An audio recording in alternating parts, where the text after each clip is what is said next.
فواد صاحب، ظاہر ہے آپ نے بہت سفر کیا ہے. میں تو آپ کی کتاب پڑھ رہی تھی، آپ کے بیٹے کے نام آپ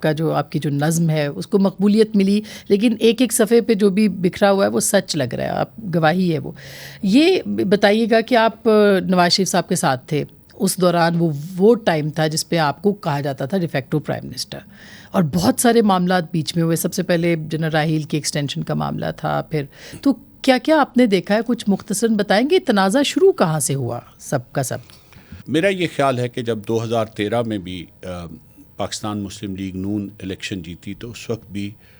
شاید یہ خواہش نہیں تھی کہ مسلم لیگ نون وہ الیکشن جیتتی، لیکن وہ انیویٹیبل ہو گیا تھا. انیویٹیبل اس طرح سے ہو گیا تھا کہ جو پرفارمنس تھی 2008 سے لے کے 2013 تک، خصوصاً جو پنجاب میں بجلی کے بحران کی وجہ سے جو تباہی آ رہی تھی معاشی اور معاشرتی، اور وہ دیکھیں آج بھی وہ بات پھر دوبارہ درست ثابت ہوتی ہے کہ وہ پنجاب جہاں پہ مسلم لیگ کی اتنی فالوئنگ تھی، اب جب دوبارہ وہاں پہ معاشی مشکلات آئی ہیں تو مسلم لیگ نون وہاں پہ کمزور ہو رہی. تو وہی اسی طرح 2008 سے 13 تک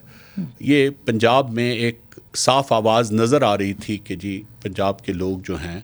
وہ پنجاب کی حکومت کی کارکردگی کو وفاقی حکومت کی کارکردگی سے بہت بہتر سمجھتے ہیں اور اسی کو ووٹ دیں گے.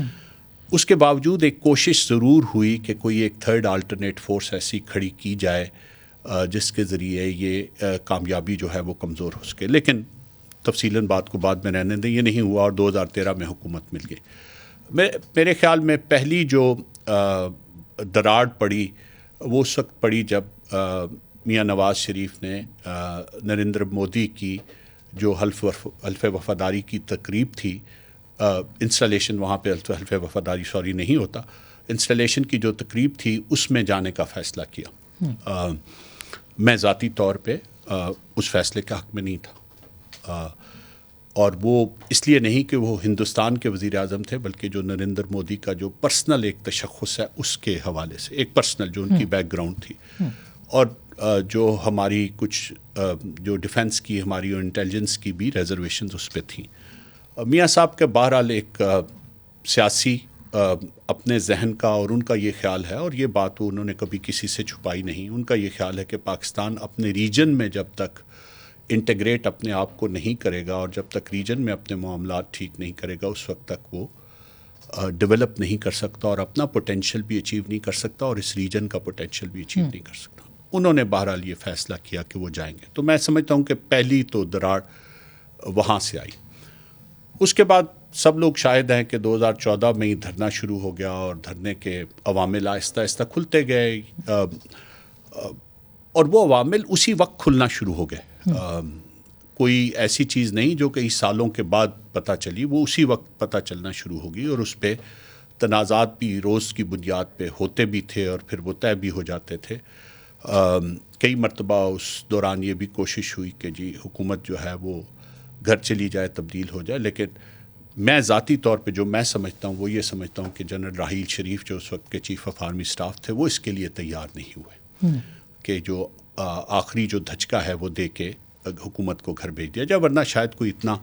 آسمان نہ گرتا اگر اس وقت حکومت کو گھر بھیج دیا جاتا. اس کے فوراً بعد پھر سی پیک شروع ہو گیا، اور ایک دم ہماری مالی حالات اور اکنامک کنڈیشن اس وقت بھی کوئی اتنی اچھی نہیں تھی،